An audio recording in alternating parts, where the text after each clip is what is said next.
Is it like, oh no, this is like delayed.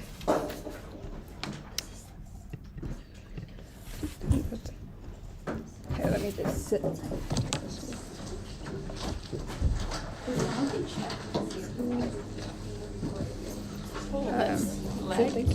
Oh no, this is like delayed.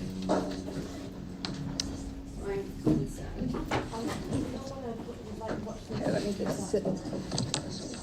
Oh, that might be good. Yeah. Because it's weird watching myself like a few seconds ago doing stuff. Yeah, completely fair. It's like delayed. Okay, I can hear though. And then.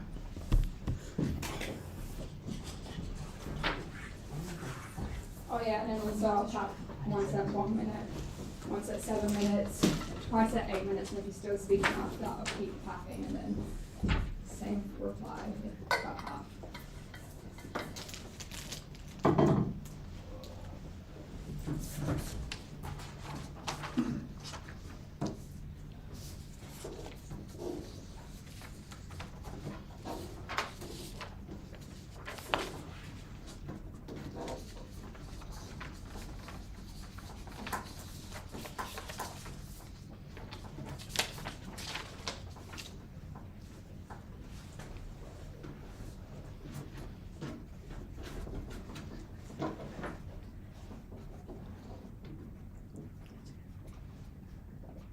When you create affirmative action encouraging men into significantly underrepresented by men fields, you create necessary encouragement and support and empower both women and men. A few things in the speech. Firstly, on setup. Secondly, on why this affirmative action is good. And thirdly, on how it actually creates better outcomes for women. Okay, what does affirmative action look like? 1, it targets unrepresented fields where there is a severe lack of representation for men, things like teachers, nurses, etc. But 2, I think this affirmative action looks like things like A, scholarships and incentives to study this subject, B, a certain amount of placements that are guaranteed once you graduate, contingent on how well you did during university, and C, there's more discourse encouraging male participation. This looks like in high school, a male and female nurse come to your schools for careers day rather than 2 female nurses. But thirdly, I think we can apply other considerations to the setup and have like certain amount of scholarships for Māori men or men who have come from like hard financial backgrounds. And like, note comparatively, I think they just have to support having the status quo where we don't have any affirmative action and we don't have men entering these careers. Before I move on, I'll take a POI. Yeah, if you characterize here that like people who are Māori and low socioeconomic status are really a struggle here, would it not be better to just give them all the affirmative action rather than white men? Well, I think we just like categorise that we are actively putting resources towards them, and I think we still want like a wide scale of representation within our fields. I think if we can have white men, Pacifica men, and women within these fields actively like doing better, we just get better outcomes. Okay, so now onto our first point, why this affirmative action actually creates like better outcomes. So why do we have affirmative action in the first place? I think broadly it is to correct inequality by providing incentives. For example, A, you have a barrier to entry. This looks like social and economic factors that exclude someone from doing something. But B, there's like you have a lack of accessibility. So this means you like have to you have no ability to gain knowledge or even access a system. But C, to create representation. I think every group needs to be represented well within important systems such as teaching and nursing, which include helping people and instilling values. I think when we see historically when people like women weren't represented in these fields, this is where we get a lack of resources specifically targeted to women, or when Pacifica aren't represented in these fields, we have a lack of resources targeted towards them. So why is this affirmative action necessary for men in these fields? 1, because there are severe barriers to entry. I think there are cultural and social norms actively excluding these men from these careers.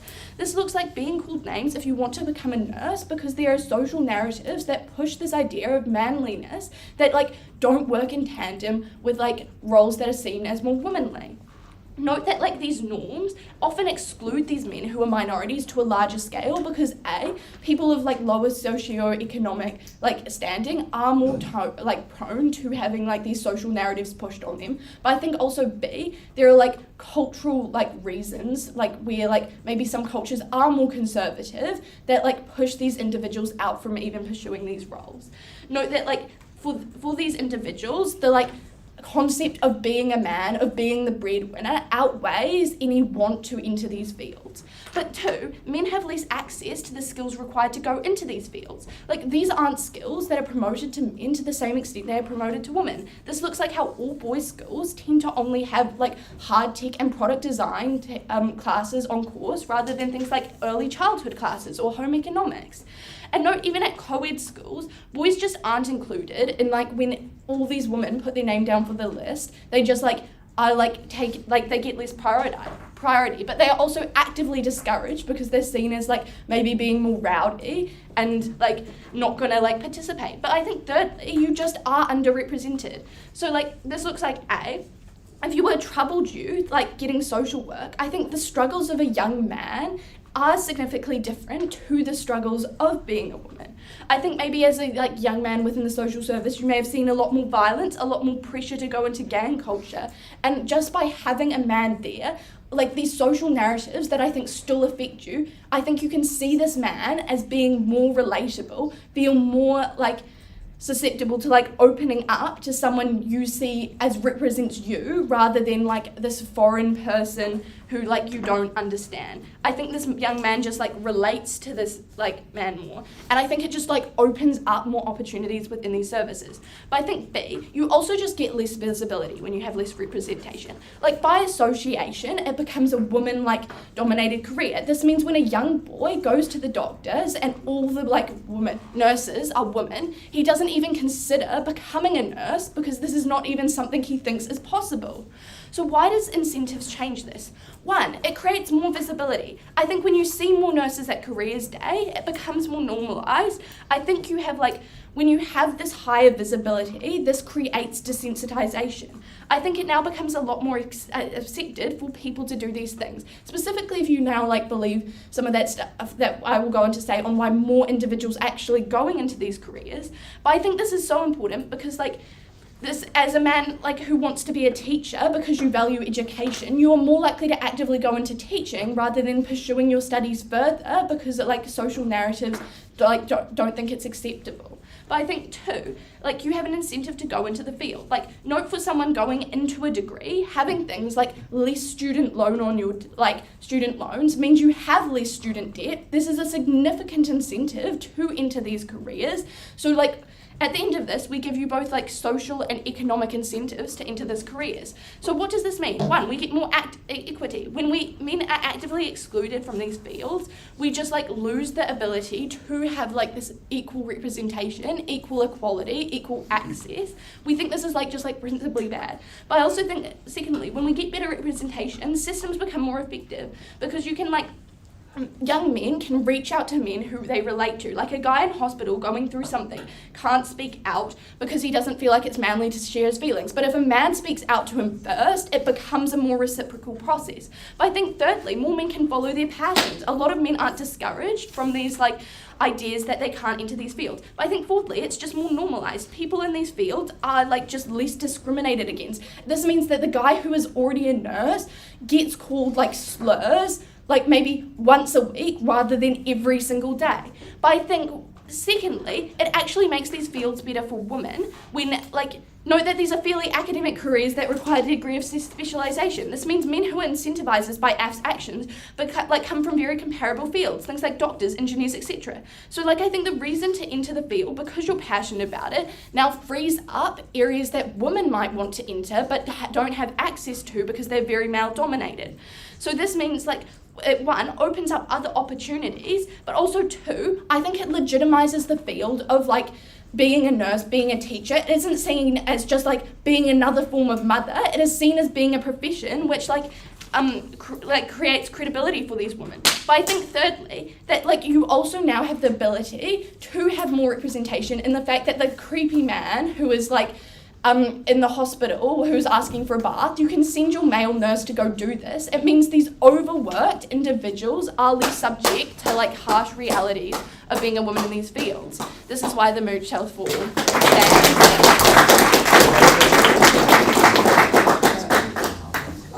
Thank you very much for the speech. I invite up the first speaker of the debating team to start off their team's case.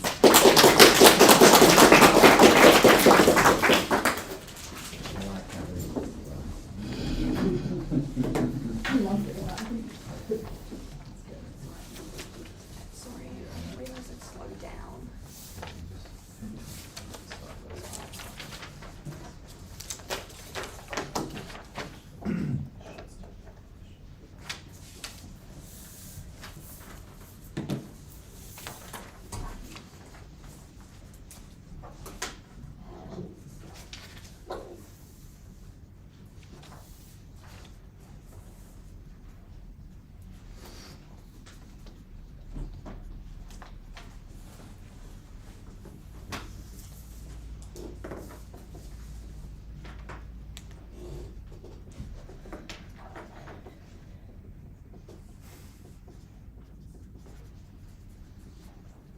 Where lives for women's jobs get harder on the ground is where they have 5 times the amount of men to harass them in their workplace, is where they don't have the support networks in place, is where like affirmative action just is the government prioritising men over thousands of struggling women. This is where we win this debate. Firstly on framing, then on how the perception of the job changes, and then on women's lives in the job getting worse. Okay, firstly a few notes on framing. On affirmative action, affirming's existence is like claiming the meaning of this word is to like a place that signals you belonging. It's a place you have. You're incentivizing that men have a place in society. You are affirming that. This looks like endeavors that uplift specifically male belonging in these fields. This looks like advertising. This looks like campaigns. This looks like funding entry programs. This looks like targeted pushes towards things like all boys schools. Their framing in parts is wholly unrealistic because this initiative exists because of gender specifically, right? It acts specifically to solve the issue of gender. What we tell you therefore is there is an opportunity cost here, right? A world without this affirmative action likely has the counter fiat to put money in a couple of places. I think this looks like one of two things. The first thing this could look like is putting money into male dominated fields. This looks like STEM programs or scholarship. But I think most likely what this does look like is prioritizing these fields themselves, affirming these fields themselves. This looks like campaigns on the importance of teaching and nursing rather than men should join nursing. It's nursing is a deeply valuable skill. I think this is what this debate is about. It's about what we should prioritize. I think that's really important. So then on framing, why can AF never remove this patriarchal system? They do a lot of this work in their analysis for us. I think the patriarchy has been solidified in society for millennia. The foundation of nations is female subjugation. Women's right to work and vote is very recent, right? Women could only first open a bank account in their own name in the 1960s. What this means for the debate is that women being deemed as lesser and less capable in the workforce has been internalized for centuries. It is still a ridiculously prevalent narrative. The reason fields like teaching, nursing, and social work became female-dominated is because they were the first fields in which women could work. This means two things for the debate. Firstly, it means these fields have been safe spaces for women for generations. But secondly, it means the perception of these is extremely difficult to override and get rid of societally. When you flood men, this isn't solved. Instead, it's still perceived as exceedingly feminine. At the end of this, Bob has to override the immense presence of the patriarchy in order to get benefits here.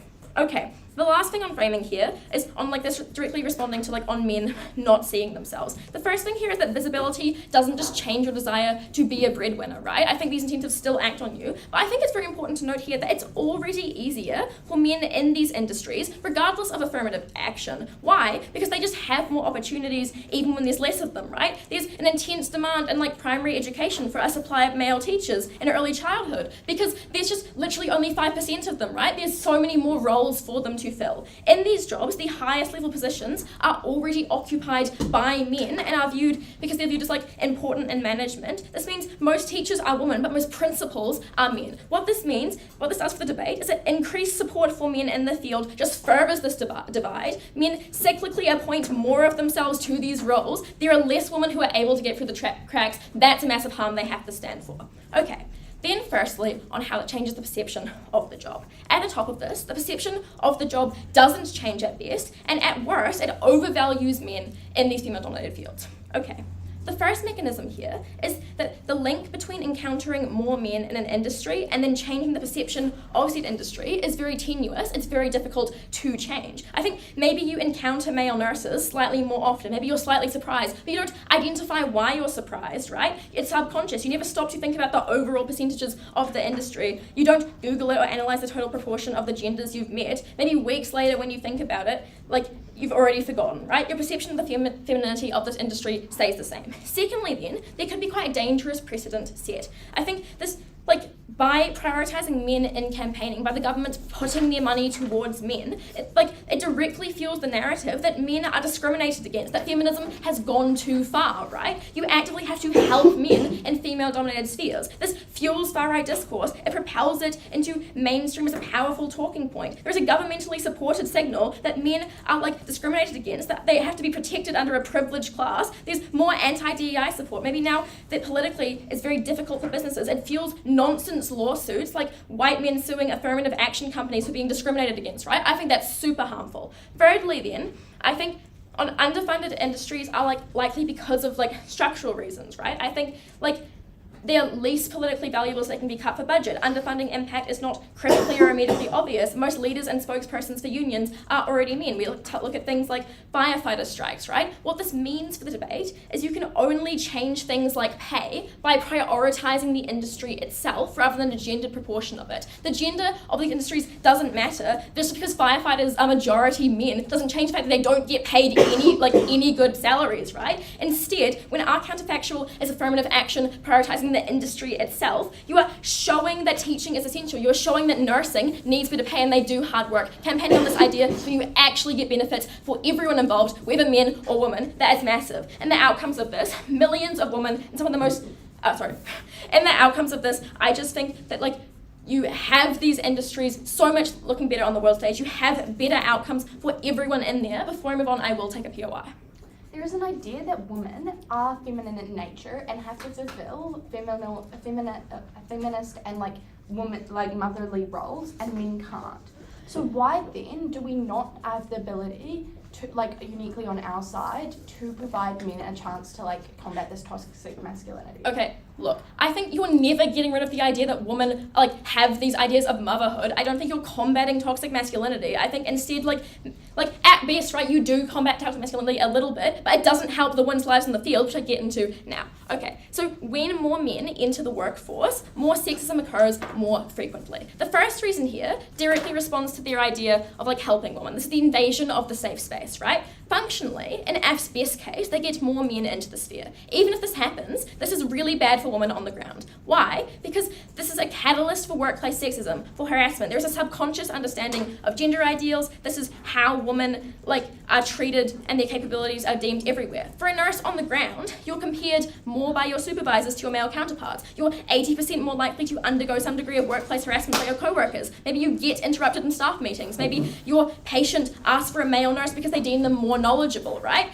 The counterfactual here is we just less opportunity for that to happen, right? Secondly then, they prioritise male voices. You as a woman feel inherently less valued. You get inherently less opportunities than your male co-workers who are being functionally and economically prioritised. This looks like male scholarship programs being offered to colleagues as to pay for a portion of your teacher's college tuition. This looks like seeing billboards and ads with male faces in your classroom, newspaper headlines written about useless co-workers' brave stories instead of you. This is like women being ignored in their own fields. They push women out of the spotlight. The counterfactual here is instead of money going towards these association programs, it helps just the teachers' union in general. The strength of these fields in the public sphere is unheld. Thirdly, there's just an entrenched hierarchy. On the outcomes of this, I think there are millions of women, some of the most stressful fields on the planet, have a worse time on the daily. At a lower level, this looks like less opportunities for insulting rhetoric, being talked over, being undervalued. At a higher level, there are more opportunities for women to be practically harmed through an increased influx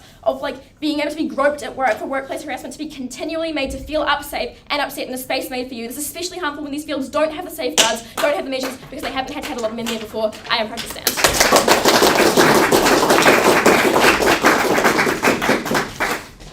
I think that's because very much for their speech. I invite up the second speaker of the affirmative team to continue their legal case. One thing I'll minor linguistic thing, which is coaches should be careful as to the extent to which they're deliberately nodding. I'm not pointing, I'm not saying it's either team in particular, but it's, it's not your speech, so be careful. I'm watching you. So, continue.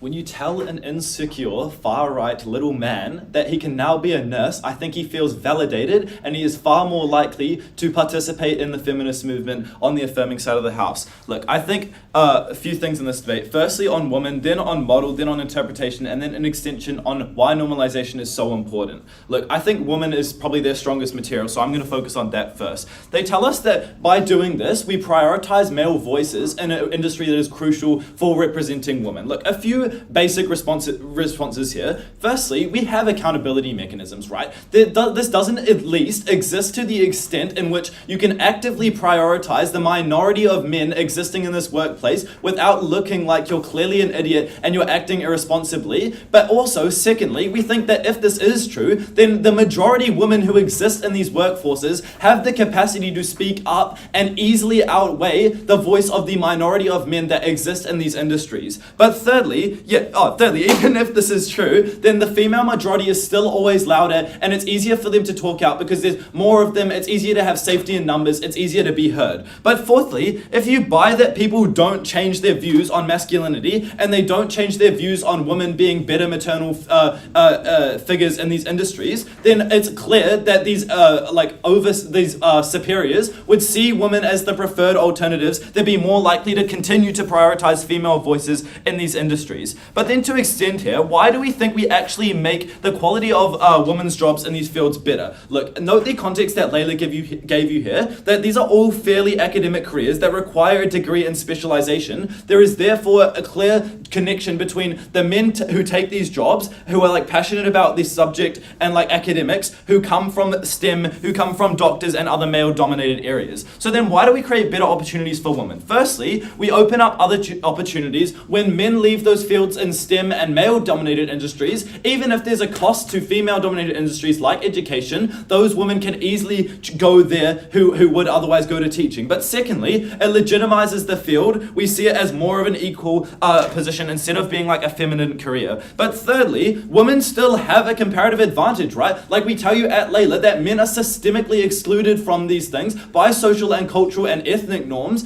but also that B, they don't genuinely don't get the skills. We don't have home ec at boys' schools, and even if you have it at a co-ed school, men aren't encouraged to take that subject. In fact, they're actively excluded a lot of the time. But fourthly, there's just a lot of room in these fields, right? I think nursing and teaching are very, very vastly underfunded. There's just not enough staff. What this means is that you're never taking away from women's jobs because they need more people. The benefit of this is then for women working in this field, they A, seem more professional, but B, don't have to overwork, right? No, an average Oranga Tamariki caseworker has 50 kids who they can't respond to all at the same time. Not only is that bad for the quality of the kid's life, but you're just working yourself to the bone, overworking, burning out. We think that we get better opportunities for women insofar as that they feel better about their job. They can actually do something they're passionate about and be fulfilled by their job instead of just burning out. But secondly, you get opportunities in other fields. We get more equality in STEM or male-dominated industries, and you don't get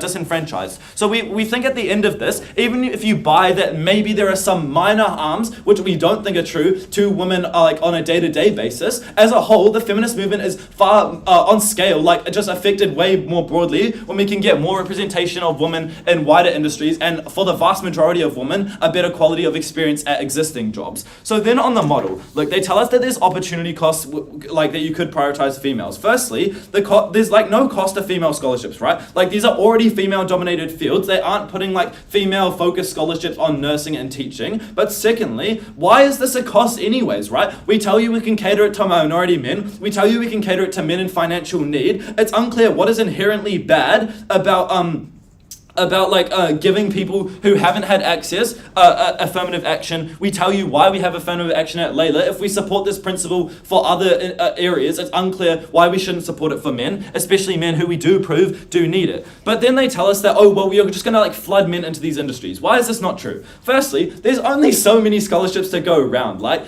how big is this budget realistically? We don't think it's that huge. Like it just means each university offers like a couple of male nursing scholarships, just as they would for any other subject for other communities. But secondly, they're still disadvantaged, right? Like it's unlikely we just flood men into these industries because they still have to overcome severe cultural barriers and they still have to gain the skills that they weren't taught in school. Thirdly, even if it is true that we flood men, it means that these people leave from previous male-dominated fields, which we tell you is a good thing, and it's unclear why there's any harm to women, especially when they are already so overly represented in these fields. So they're not interpretation. Look, they tell us that this narrative fuels the far right for anti-feminism propaganda. Firstly, it's just not that deep, right? Like it's just a few more scholarships. Like it's never as many as never as many as the endless scholarships in like male-dominated fields that like goes Like, I think if the far right was really going to be angry about something, it would be all of the scholarships that go to women in STEM, as opposed to like a few scholarships going to like people in nursing. It's far worse on their side then. But secondly, again, I tell you that like they probably feel relieved, right? These small, insecure men now feel validated that they can do something that they're passionate about. Yeah. And like these people who wanted to be nurses, but they felt disenfranchised. Like the far right just generally comes from like men who feel disenfranchised and unseen in a society that is like focused on equity, right? So what this means is they probably just feel validated. They're probably less likely to act out. Yeah, I'll take a PLI. Yeah, given that these small, fragile men find femininity scary and insulting, why are they likely to be willing to be pushed into fields that you can never erase the feminine undertone from? Oh, I'm going to talk about normalization right now, actually, in my substantive contribution. So how do we normalize? Firstly, we actively support. This means that you have government authorities sending a message that they want to promote equality in these fields. But additionally to this, you have universities, which are institutions that are like prestigiously academic, right, and are seen as well informed. Both of these platforms are like prioritizing equality. They're prioritizing normalization. We think that authority is a clear mechanism to desensitize. But secondly, just on a lighter scale, you desensitize. Before the workforce, male nurse outreach promotions just like generally are viewable, but also there's just more incentives to study. But B, you see more males studying teaching at like university around campus, like having like clubs or whatever. But C, you desensitize them like once they go into the workforce, right? Like when you go to the hospital, you see more male nurses. A far right activist is going to get treated by a male nurse and realize, hey, this guy just looked after me. I feel really validated. I feel really represented. I think that is the point which they are likely to buy into this normalization. So why is this normalization so important? Firstly, even without equality, we get more social normalization. This is true equality, right? When men feel less need to be masculine, we get less like bad male behavior, like violent tendencies, or like catcalling a woman on the street to like prove that you are masculine, right? Like when you feel like you don't have to prove that, you're less likely to act out. This is when we get true equality. But secondly, this is like not contingent on any of our practical material. Like we can simply win on like social desensitization and social equality. But secondly, it encourages active participation in the change. When you feel like it's normalized, you feel like you're more likely to take that step to pursue something you're passionate about, as opposed to falling into like cultural stereotypes.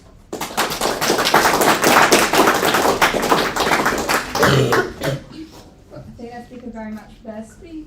I invite up the second speaker from the debating team to continue their team's case.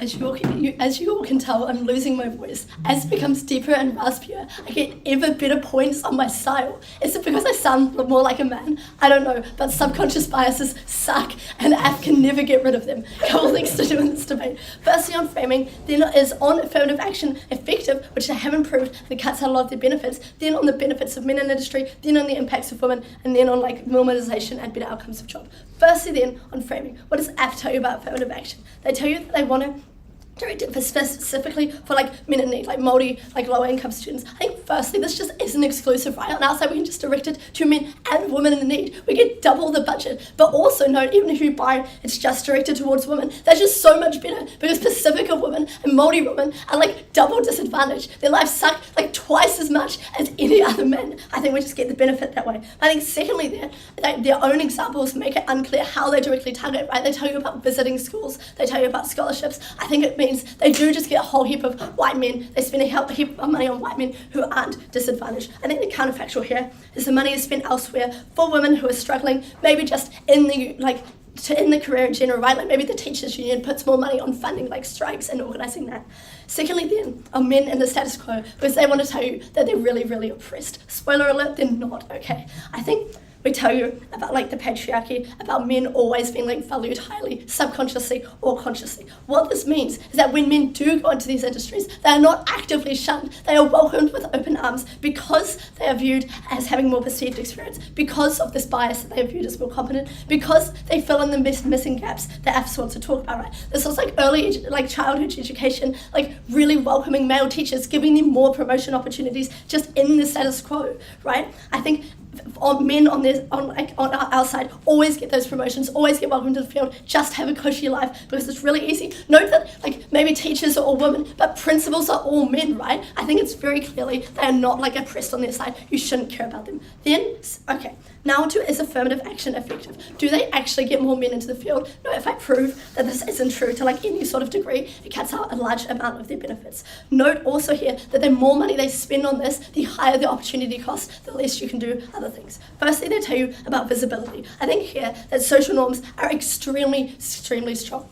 You probably just don't buy into the advertising. They're like, oh, be a nurse, like a male nurse visiting your school. You suddenly don't just shrug off years of social stereotypes. But even if we take them at the best case, and they actually do that, I think your friends and your family don't, right? They tease you. You just don't go into the industry because you don't want to embarrass yourself, right? But I think secondly and crucially here, you still perceive the industry as feminine, right? We tell you at Emily how like encountering male nurses, maybe you're surprised, but you don't doesn't change your subconscious view that the entire industry is filled with women, right? You don't just keep a percentage tally in your head. You still perceive the industry as feminine. The motherly role here is so strong. Maybe men do just go into it, but it just drags them into your orbit. Now you are like a feminine man. That's harmful.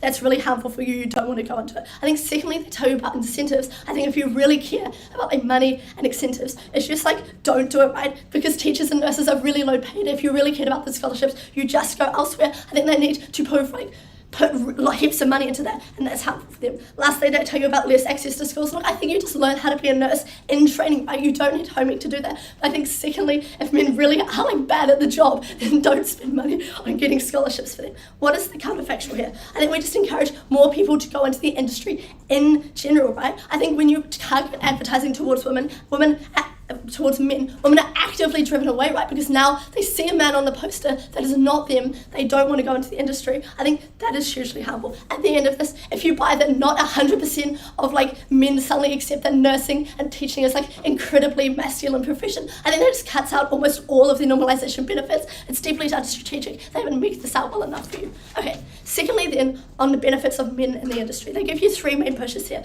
Firstly, on equity. I think at the point where literally the rest of the world and in the industry itself, no, I tell you this in framing, is catered to men. That's just waves out of the debate, right? You shouldn't really care about. Secondly, they tell you that men bring extra knowledge to the field. I think this plays into our harms, right? When a man is viewed as more experienced, more able to do this, right? I think a youth worker who's worked 20 years at the scene can talk to a troubled teenager, can help them with gang violence. I think at the point when every single one of your clients asks for the male nurse because they're more experienced, that really sucks. That really hurts you. It plays into into all our harms. Lastly, they tell you about normalization. Look, I think I already dealt with that. At least the vast majority buys into this. It's an incredibly high burden. They haven't proved sufficiently. You just don't get normalization at all. Any men that go into the profession are teased. They probably just drop out. Lastly then, on the impacts of women. No, the more you buy that men do go into the profession, the greater and higher our impacts are. But you don't even need to buy that men do, because it's inherently harmful that now you put men as more valuable, right? They tell you about legitimizing it. I think men are already legitimized. I think when you specifically go like, oh, we really want men as nurses, we really want men as teachers, now you as a woman are undervalued, right? They don't care about you. You're already there. They don't need to cater for you. You're not valued. I think they need more steps through on that. I think you just feel sucky when you don't aren't valued, right? I think secondly, they tell you that sexism doesn't happen because it's safety in numbers and a majority voice. Look, if it was that easy, sexism would be solved already, right? I think firstly, again, it's not a valued voice because the men are like the teachers that they want to have, right? You're just like a side effect as a woman teacher. I think secondly, sexism sucks. But then I think thirdly, as a female-dominated industry, you haven't typically had to have safeguards. You're not prepared to deal with that. I think fourthly, at the point when most of the leadership are men, when that becomes even worse on their side because of getting promotions easier, because they've been fast-tracked, that just becomes 1,000 times worse. What is the outcomes of this? Sexism just occurs more often, right? Even if you buy nothing else, there are just more men in the workforce to interrupt you at the staff meeting, to talk over you, to sexually harass you, to dismiss your problems, right? I think that just sucks, right? There are more men in the workforce for you to be compared to, for you to be passed up for promotion, for you to stagnate in your industry. That's just a concrete harm. That is the only tangible harm in this space. They haven't dealt with it at all. Lastly, they try and get a benefit of women because men leave all the male-dominated fields. I think this is a quite hard push, right? Because you must be getting insane numbers of men leaving the profession for women to suddenly be able to go into STEM fields, right? There are always more. Firstly, there's always more graduates than jobs. Look at the insanely competitive field to be a doctor. But I think secondly, you don't leave becoming a doctor to go into nursing, right? That doesn't make sense because you get paid more. Lastly, even if you buy that 100% of men buy into the adverts, which I already told you isn't true, and that they all leave for nursing, women still just don't get hired, right? Because of these biases, a male graduate always goes into that because it is a male-dominated field. I think that's an incredibly high burden for them to prove. I just don't think they managed to prove that benefit. Lastly, on if the job is normalised, if they get better outcomes, right, they tell you that the government is able to promote equality. If it is literally the government doing this, why don't they just put money into giving the entire union a little bit of a pay rise, right? I think that is the most important thing you could do to signify normalisation, to signify evaluation of these jobs. I think at the point when you devalue all the women in the industry, the 80% of women that work there, to signal that they aren't valued, that they want more men to come into the jobs instead. I think our counterfactual is we actively push for better pay and working conditions because the industry as a whole deserves value, not just these slight men and in those professions. I think that is a huge harm. I am so proud to stand.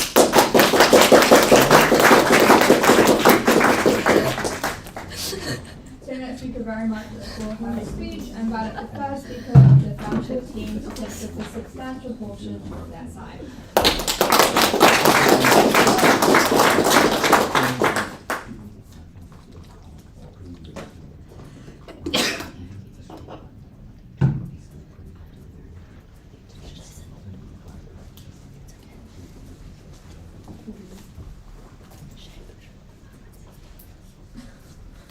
No, that's valid. You do have to stand up and speak.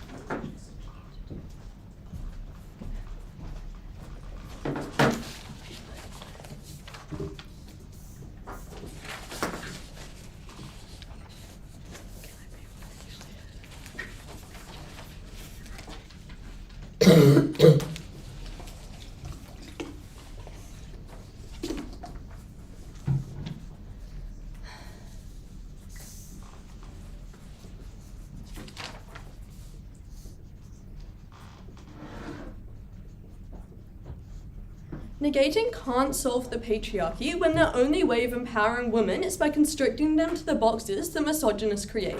When men are around 50% of the population, why is supporting them at a likely low-cost affirmative action that empowers both women and especially minority men a harm? I'm going to go through 2 points of clash, firstly on the model and then on effects on women. So firstly, on their counter model, how there's an opportunity cost, instead we should be prioritizing empowering the industries. Firstly, there's just no opportunity cost. They're gonna when there's a careers week at school, they're gonna be sending 2 nurses anyway. Where is the extra cost in sending just their male nurse instead of 2 female nurses? I don't see why giving more towards men is taking anything away from women. We didn't say we're gonna stop encouraging women to become nurses. We're not gonna take down all of empowering women in STEM posters and replace them with all nurses should be men. This isn't realistic. This is uncharitable and doesn't make any sense with our model. We said instead it looks like scholarships that can also specifically cater towards minority men. And note that pretty much all of this material was ignored on how Pacifica and Māori men are uniquely discriminated, especially within these workplaces, are not only due to systemic discrimination but also cultural values. That means they're less likely to get into these positions. Note these impacts were also not responded to at all.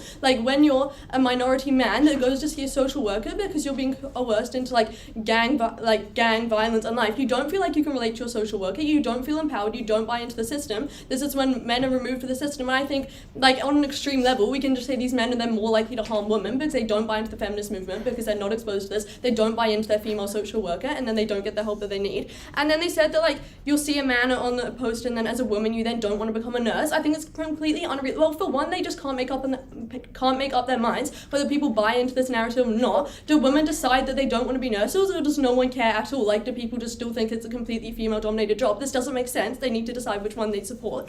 So I think it's more likely that a woman just sees a poster that has a male and a female nurse and they're like, wow, I've been told I should be a nurse from birth, and now males are being told that too. That doesn't matter because they still feel empowered to do this. People are always going to be empowering women. People aren't going to be oh, well, no woman should work now because women are just inherently bad and the men should be all nurses because women can't do their job. This isn't likely, especially when so many conservative people are going to push that women should be taking on more motherly roles, when people are already flipping towards thinking that women should be stay-at-home moms. I don't think it's realistic that they're going to stop encouraging women to be nurses and teachers.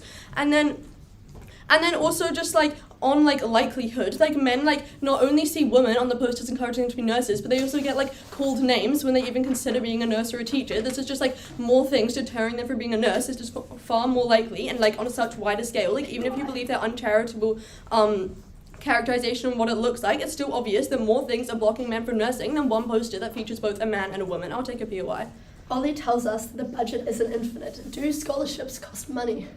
Scholarships cost money, but I don't see any issue when men are 50% of the population and the minority men are so uniquely discriminated, especially within these fields. I don't see issues in using money. That note that this money is not coming from supporting women in STEM. This money can come from other places. So it's not charitable to think that we're gonna take away all scholarships for women just to get men into teaching. This money can come from other places. This money is necessary to support these people that have things blocking them from entering these industries. Okay, on to my second point of clash on effects on women. They said that men now dominate the field and less women have opportunities to work their way up. Firstly, back to my point, they can't make up their mind. Do men dominate this field or do no men enter this field at all? They said there's no benefits for men because their ideology never changes, because just because you see a male nurse doesn't mean you'll particularly think about it. This doesn't make sense. So what is actually true? And we think on our side at least there's passive change. This looks even if you don't see, if you're not analysing the amount of male nurses you see, a 5-year-old being cared for a male nurse still feels inspired. He still thinks oh, that's a job I want to do. He thinks it's okay because he didn't only see women doing that job. This looks like Careers Week purposely inviting male nurses and teachers. This just looks like more normalisation of having them there. This means that at least it's passively normalised. And the reason why the other side can't comprehend this is because it's so normalised now that it's only women. When we make this change, at least we get some change. Even if no men enter the field at all, even if we get no more men compared to the status quo, I still think it's a little bit better, we said from first, if the men that are already in nursing are no longer being called names or being discriminated against because they're a minority in this field. I think if this is the only benefit we can claim here, we can still win. So then over time we get some culture change where it's more normalized. Note that this change doesn't mean that all nurses are men. They conceded to this when they couldn't make up their mind whether it became male dominated or if there was no men in the field. So then how how is the industry still good for women? Like Ollie said, there's still checks and balances. If you're being discriminated to your gender, you can appeal this. And then secondly, even if a super conservative man is probably going to prioritize a female nurse for the reasons given at Layla and Ollie. Like Layla had so much unresponded to material here. Like they're seen as motherly roles. Women are still likely to be promoted. And thirdly, if the workplace is so misogynistic that even in a female-dominated industry they're going to prioritize the men, then the one male nurse in the status quo is the one going to be getting the promotion anyway. This is symmetrical. The men are still probably empowered if you believe any of this. So at best for them, it is symmetrical. And even if you don't believe any of this, I think it still benefits women to some degree. Nurses are incredibly underpaid. If there's more men, then the workplace, and you think that this means the workplace is prioritized for men. This looks like a super conservative government that sees like the people they believe are the breadwinners and the people they should be supporting are in nursing roles. This looks like they give the nurses like a pay rise just because they think that men are better than women. This looks like the women still working in nursing just like get paid more, like even if they're no longer getting the promotions. I already explained to you how they're not getting the promotions on their side anyway. This just means that they get like better wages, and I think when they're struggling so much, like was characterized to you by Nick, like this is super important. And none of the smaller benefits, just a more legitimized occupation. This means that there's less discrimination. This is just obviously better outcomes for women when they're told that like being a nurse isn't even a real job compared to a doctor. This is when you feel disenfranchised. This is when you're disempowered. And I think that if men are like the center of everyone's attention according to the negating side, then like more men entering the role just means that more women are empowered. I'll take your POI. Women in nursing are abused and sexually harassed every day. Why do we care more about men getting called names? Okay, so I'm actually moving on to that now, how they said that women like are gonna get really assaulted. I think that the men that are like gonna be assaulting women probably aren't the ones getting the nursing scholarships. Like if you agree with the negating characterization, like being a nurse as a man is probably pretty progressive. Like I don't think like your average like misogynist who's gonna go around catcalling women is gonna be the one that wants to enter a female dominated occupation such as nursing. He's probably the guy with friends that are going to call him names if he tries to do this. He's not the one assaulting women. And then even if you don't believe this, there's still checks and balances. And even if you don't believe that, the women are still leaving their nursing job and getting assaulted anyway. Like women are getting assaulted on either side. The other side does not dismantle the patriarchy. The other side does not save women like they want you to believe. And aside from like the opportunity cost, which he already explained is redundant, the only harm is them saying that they just like don't want male nurses. I think this completely ignores all of our material and why it's so important to have this representation within the workplace. The real harm on women comes when we're complacent in the issues that they face, when we're complacent in the fact that we should just like divide workplaces, have female-dominated jobs and male-dominated jobs. This is when women and men are divided. This is when no change to the patriarchy ever happens. Even if the only way we win is one more man is like educated about sexism because he becomes a nurse and is constantly surrounded by women, we still win this debate. The real harms when you're complacent and just say like, oh, but at least they're not getting sexually assaulted at work. They can get sexually assaulted when they leave because people don't value nurses and don't care about them because no men are in these roles.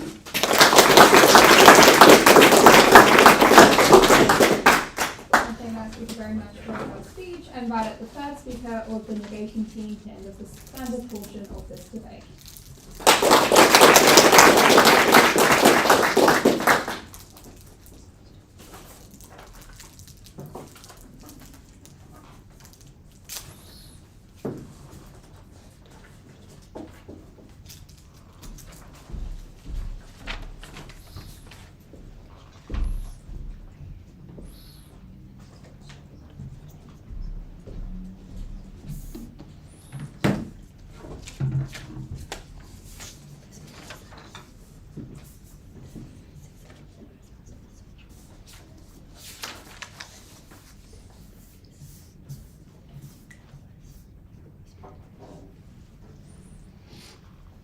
Look, just in being a reasonable person, I don't think you buy in any world that one single policy of any kind can override centuries of patriarchy, of subjugation of half of the human population, right? So I think we are the team in this debate that engage with you on this reasonable level the most and prove to you why there are significant tangible harms to AF's model and why it can never come to fruition, right? A couple of things to do in this speech, right? Firstly, on framing. Secondly, how many men in AF's world do they actually get into the field? And then secondly, assuming they get a whole bunch of them, what does the quality of life in these industries look like? How does it change? How is it worse, right? So firstly, on framing here, right?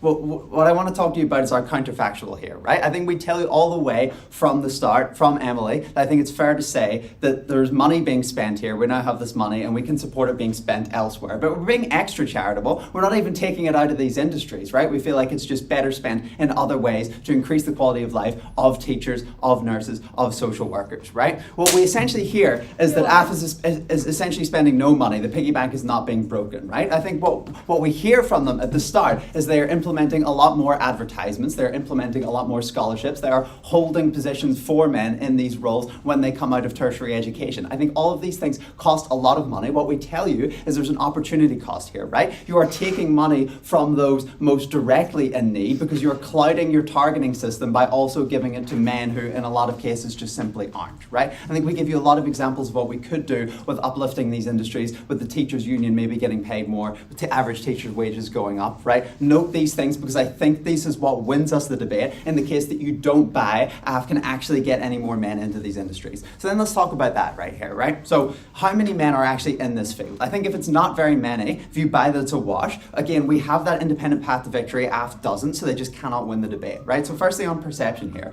right? What we pushed you all the way from the start of the line is that AF simply cannot override the patriarchy in total. Like it is too overwhelming, it is too all-consuming, it's been in place for millennia, and so therefore all they can do is mitigate it, and we tell you that they can't mitigate it very well, right? What we hear is a couple of lines here, right? Firstly, we hear that like seeing more men on like the career day, or you go to the hospital and you see a male nurse, just seeing these people actually has a difference in people's minds that changes societal perception, right? I think what we tell you, right, is that seeing these like more male nurses and stuff, I think this mechanism of perception change just takes a while to happen. It's very unclear to me how many male nurses do you need to see to stop thinking that's an outlier and start thinking, yeah, men can be nurses, that's totally normal, right? How many career days do you need to go to where there's both of them to start thinking these things, right? I don't think it's clearly stepped out to us enough, right? Secondly, then on this idea that the government is sending out like messages and stuff, and that this is a clear pathway to overriding societal opinions, right?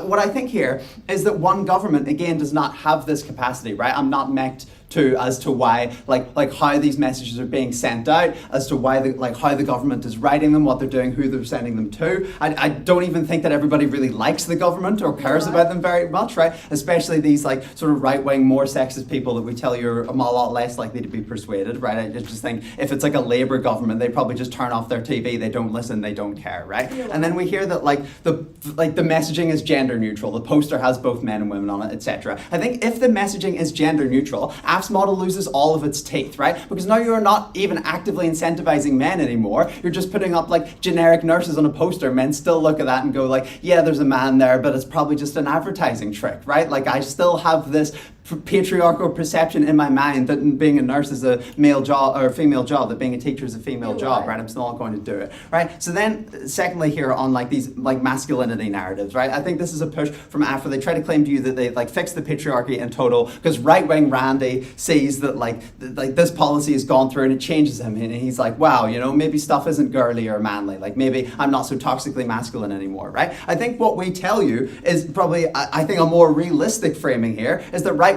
Randy sees that the government is now classing men as a protected class, right? Implying implicitly that they have been oppressed by women in the workplace, and that fuels his far-right opinions, right? He's told women have been holding me back. Gee whiz, it's time to start scrolling more, right? It's time to start consuming more content from Andrew Tate or whoever the hell he's getting his really cooked political beliefs from, right? I feel like this is just really high burden and it can't play into the debate. So then at the end of this clash, not quite yet, right? So can AF like win without this? No, I don't think they can, right? I feel like obviously maybe you buy that like some men are brought in by this, even just by the fact that they're in a toss-up economically between what to do at uni and they get a free job and they take it. But I don't think that AF can override this huge societal perception problem. I think this means that naturally a lot of their benefits are undercut. I'll take that POI before I continue. If the government is so misogynistic and conservative, don't you agree that they're more likely to give nurses and teachers benefits if it does become more male-dominated? Like, I don't think, well, firstly, I feel like that would also be bad because now the women are still getting shunned, right? Secondly, I don't think the government is really bad and conservative conservative. What I'm saying to you is that a lot of people in society are, and the government, no matter its political persuasion, is unlikely to convince them to think differently. So then on quality of life in the industry. Now let's assume that like their model completely works. We get a lot of men in here, like there's men everywhere in these industries, right? I think we have two very distinct stakeholders. We tell you that women matter a lot more, and they are the metric along which you win the debate. Why? Because these industries are like overrepresented with women. I think this means that they're safe spaces for women, right? They're careers where women traditionally feel like they belong and they can do a lot. We also tell you that they are just generally more vulnerable. I'll prove this more to you soon, right? So firstly, I want to talk here about men. Boo, right? A couple of pushes we hear about men, right? We hear that these men are like really educated, they care about these jobs.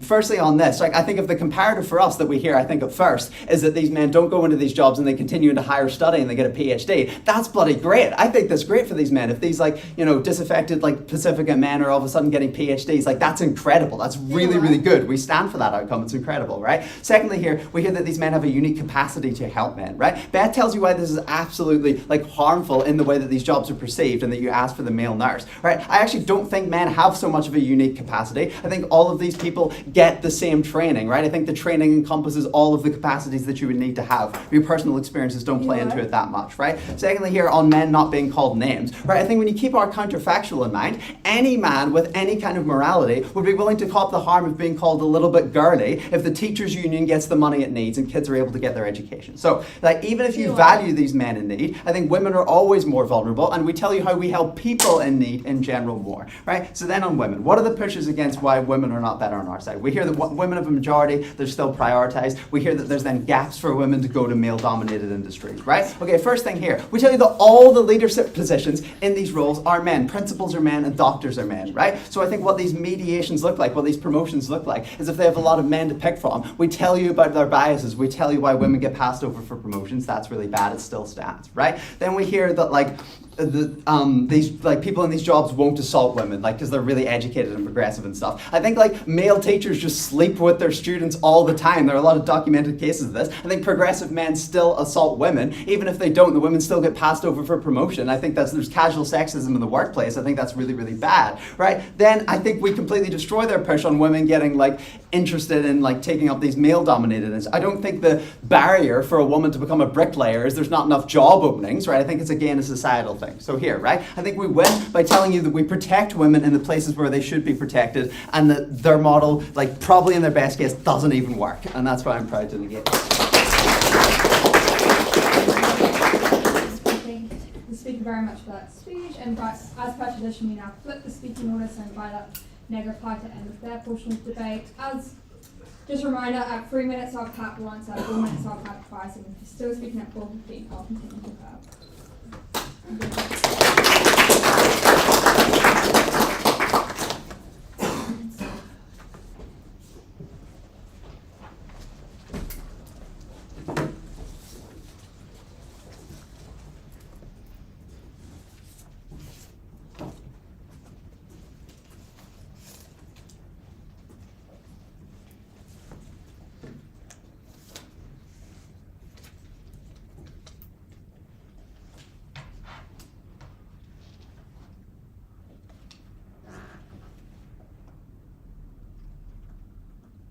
The thing I care least about in this debate is the feelings of men who might get name called, but probably might on both sides of the house, because they never sufficiently prove to me that you are adequately going to get rid of any idea that feminization is inherently bad. You're just going to maybe slightly defeminize an industry. Look, at their absolute best here, if you just defeminize nursing a tiny bit, I just think like maybe women in these fields just get run out. They never get these leadership positions. Their lives never get better. I think because this is the most vulnerable population in this debate, this is who you have to care about, both on scale and on depth of impact. A few things to do in this reply. Firstly, then on our biggest push on harms of women, then on like this push on discrimination, and then some overall whipping of the like model and where the money adds up at the end of this. Okay, at the top of this, we tell you two things. Firstly, that men are still in the top power areas in these things. We tell you about principals, we tell you about supervisors. But secondly, that because of subconscious biases, men easier climb career ladders. This does a couple things to the debate. It means that all of our material on the workplace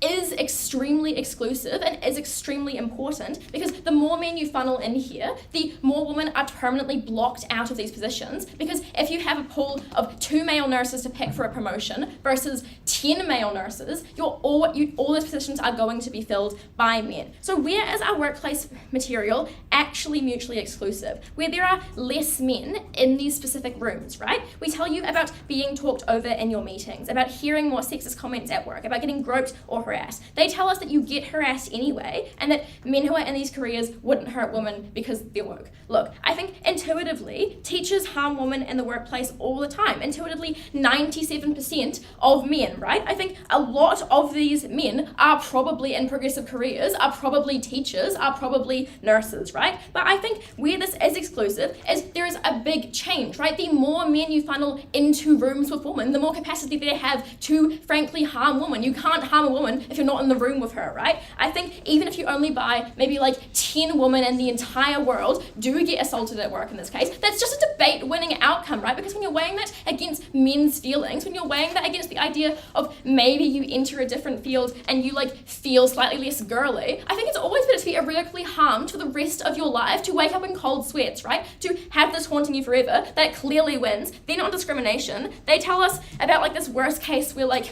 the government will be really conservative and therefore you'll give pay rises because you view the field as more masculine. This is if you buy the normalization material, right? The example I give to you at first of firefighters shows that these industries themselves are underfunded for reasons that aren't because they are feminine, right? Because they're government funded, because they're easier to cut. What we tell you instead is under our counterfactual, this money directly goes up into the industry as a whole. What this does is it actively solves the issue they're trying to do, not through this like extraneous process of maybe like political ideas will change and maybe then you'll change the wages. No, you just blatantly change the wages because you have millions more dollars. Where does money come from? It comes from these scholarships they're paying for. It comes from the advertising campaigns. This is millions and millions of dollars. If their model doesn't work, they're spending millions of dollars for nothing. Like, I think then what you have to weigh really highly is that even if AF is successful, the humps and the humps women are completely symmetrical. I think you still have extra funding into these jobs. You still have significantly more advertising prioritizing that teaching is important, that nursing is a difficult thing that should be respected, right? Insofar as this is the advertising campaign coming out, this is where affirmative action happens. Maybe you just have an extra 100,000 in the teachers union. Maybe you just have slightly better wages for millions of teachers. Maybe women who have worked in the industry for 20 years don't feel discarded and undervalued. Maybe like men come in with like extra power, less student debt, but like maybe at the end of this is where these millions of dollars should go. This is where we help the most people. I am proud to stand. Thank you very much for the speak. I welcome up Appleby to finish off this debate.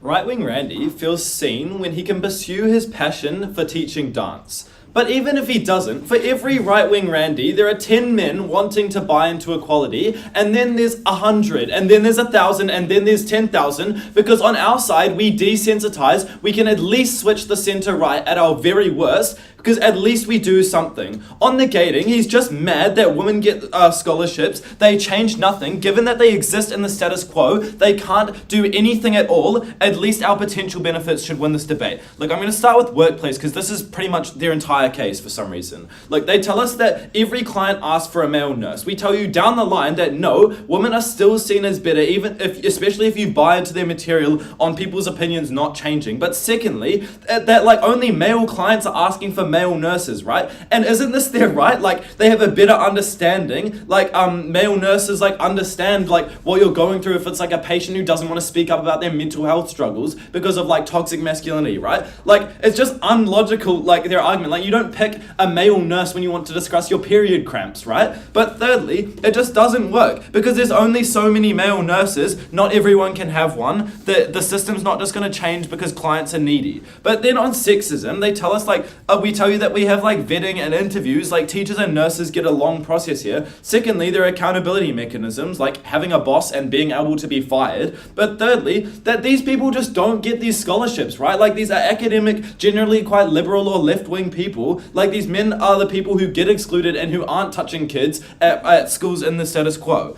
But fourthly, women have numbers and experience to speak out against these issues if they do happen. So what are the real issues then? Firstly, there's no representation for males. Everyone deserves a nurse that understands what they're going through. Everyone deserves a teacher who can cater to their needs, get them engaged in a system and set them up for life. But secondly, female workers burn out. They don't have enough support for this industry. There's no capacity for them to be fulfilled by their job because they're working 60-hour weeks or something, trying to fulfill all of the needs of their social worker cases. But thirdly, there's no equality, right? You have no desensitization. At least on their side, the harm that they throw at us just happens more regularly the minute you leave work and you go outside and you walk home in the dark and you get assaulted, right? That is far more harmful. At least we try to do something versus their proposed segregating men and women. That's the only instance where they don't get any harms on their side of the house if men are seriously that irrational. But fourthly, you disregard male nurses. Down the line, they just simply say our impacts here are stupid, but we tell you that getting called homophobic slurs or being degraded daily is not a small harm, right? You should be able to be validated in doing something you're passionate about, and especially a career where you're actively helping people. So we tell you we win on workplace, which is their best case. But then we tell you the scholarships will work because firstly, scholarships are a huge financial incentive. Being able to leave your education without having student debt is huge for a young person. But secondly, there's already demand for these careers. They're just denied by social norms and by matriarchal structures, right? They do have a passion for academics. They will pursue it. But thirdly, this contradicts all their material on sexism and workplace harassment when they tell us that we don't actually get anyone doing it. But fourthly, it desensitizes people at our very worst. Our case isn't contingent on people actively even taking up the scholarships. We can still win on showing that we support equality because we have more visibility and the authority of an educated system. Look, finally, we just tell you that there is no opportunity cost because they exist in the status quo. It's not like they're getting more scholarships for specific women anyways. But secondly, there's always more affirmative action in other male-dominated fields which are more important. And thirdly, they never give us any reasons why this is bad. We tell you that these men are alienated from these fields. If you believe affirmative action is good, then you should believe it could apply here. But finally, we think we just get better opportunities for women in the broader workplace and fields where they actually do need to be represented. Very proud to